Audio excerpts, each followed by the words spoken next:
we've got to get into this big debate that's raging over across the pond. Here, of course, we've been in national mourning. The queue to see the body of the late Queen is 4.9 miles long, stretching from Westminster Hall to well beyond Tower Bridge. If you join the line now, it'll take 8 hours to reach the front. And of course, this outpouring of patriotic fervour is not unexpected here in Britain. Neither is the sight of the Royal Guards marching beside a coffin bedecked by the crown jewels, perched atop a velvet cushion. This is what we do. But does the pomp and pageantry burnish Britain's image as a nation of history and finesse? Or, as some people across the pond in America think, have we all gone slightly mad? Is it just pomp and pageantry hysteria? Well, political commentator and columnist Michael Luciano and journalist and author Ann Coulter join me from America, and I've obviously got the star. Well, he's the former star, but he was to me the star of SAS Who Dares Wins, when it was a show worth watching. I do the Australian show now, so there we go. Yes, and it's excellent because you're on it. All right, Michael Luciano, you're a columnist over in America, and you think we've all lost our minds. Why? Well, it's the year 2022, and you all still have a monarchy up there. It does not have the kind of political clout that it used to, which in a way makes it even weirder because the royal family serves no real actual function, and yet you just kind of keep them around. But so I would say, like, here in America, we've lost our minds even more because I understand all of the coverage of the Queen's death and the ascension of Charles. I get that from a UK perspective, but we here in the United States, for some reason, are also all in on the coverage of the royal family. And well, I think it's buyer's remorse for getting rid of George III, isn't it? You know, you wish you'd never done that. You've had a series. Well, Piers, let's be honest. You've had a lot of presidents, some of whom were great, and some of whom were complete turkeys. And each time you get a turkey, you think, maybe we should have had George III and his bloodline and just carried on. You might have had King Piers by now if you played your cards right.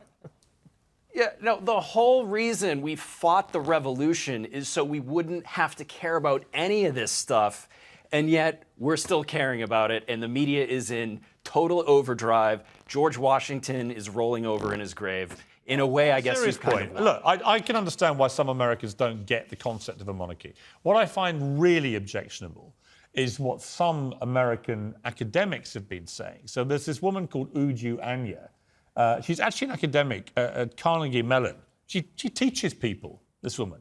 And she tweeted this: I heard the chief monarch of a thieving, raping, genocidal empire is finally dying.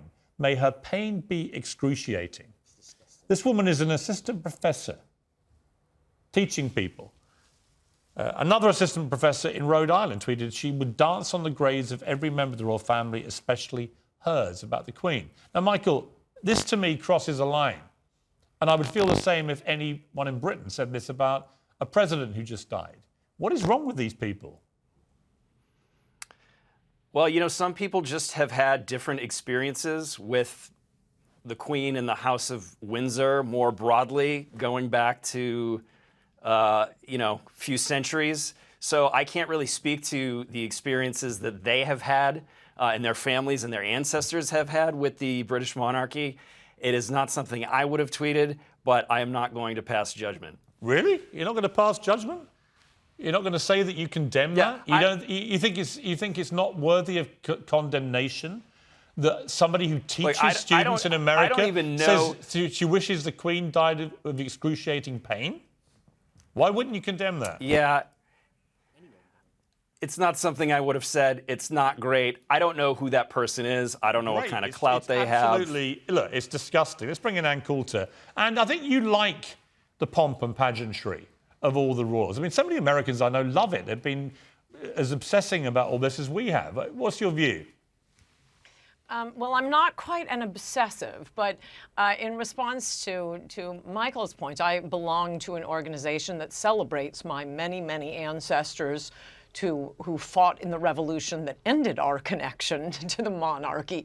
Yet and still, I don't want a monarchy here. Very proud of those ancestors of mine. But this is a country that did live under the monarchy for 176 years. I love the monarchy, not an obsessive. It costs less for Britain to have the monarchy than our National Endowment of the Arts and National Endowment of the Humanities. And I think you guys get a lot more out of the monarchy.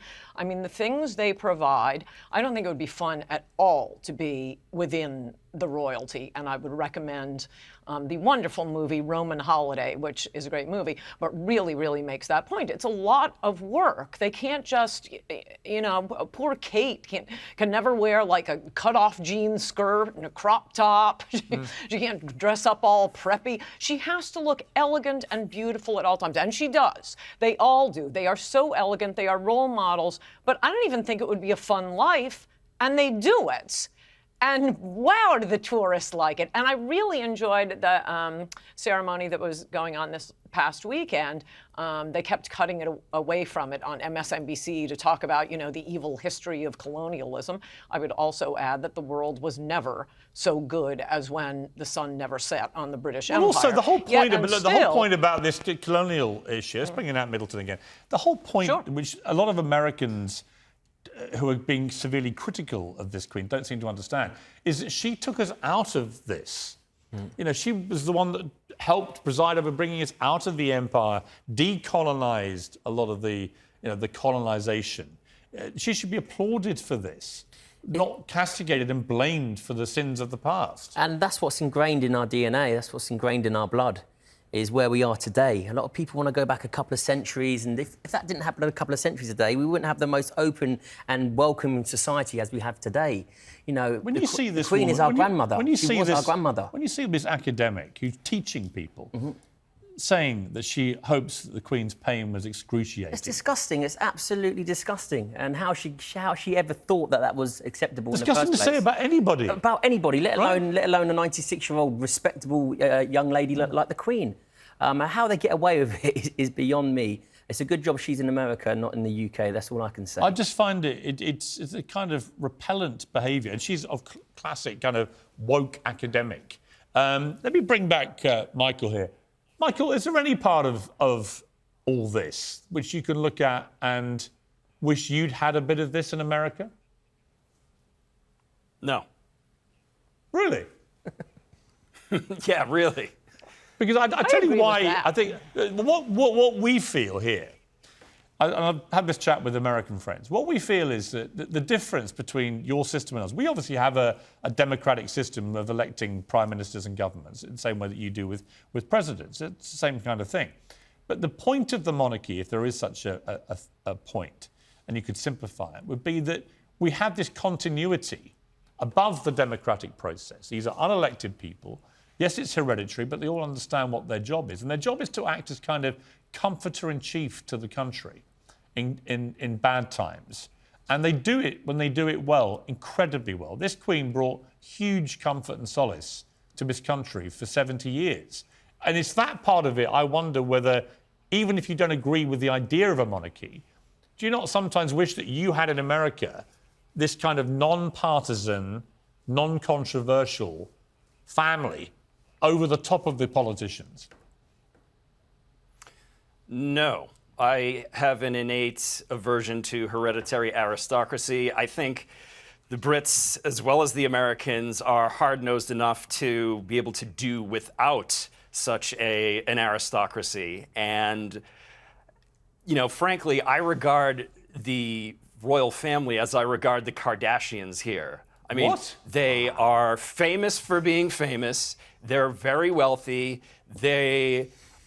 There are too many of them, and I try to avoid all mentions of them as much as humanly possible.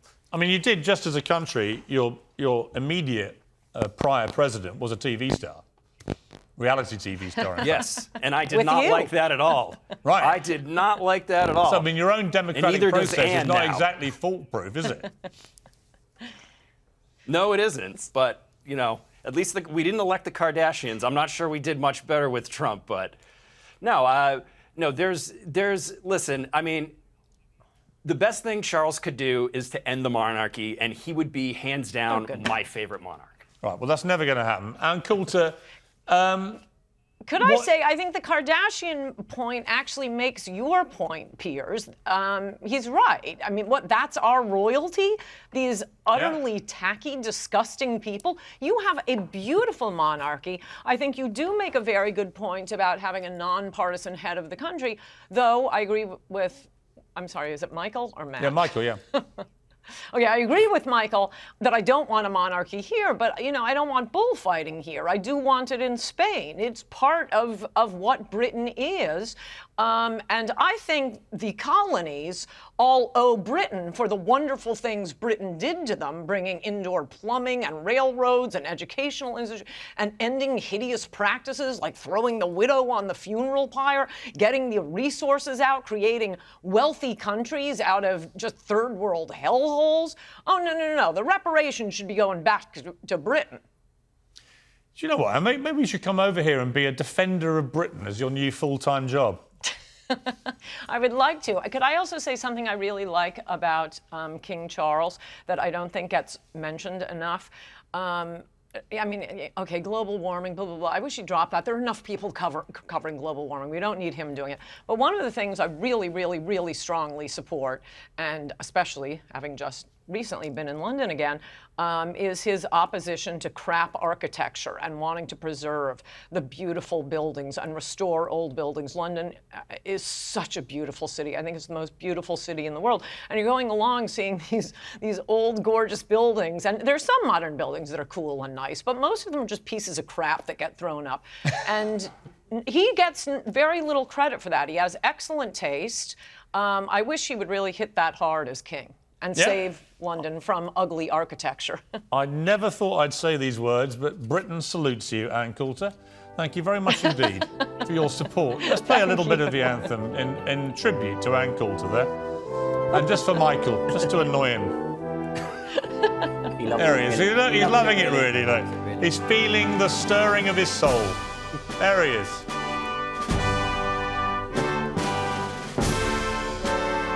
I will stand with you, Piers.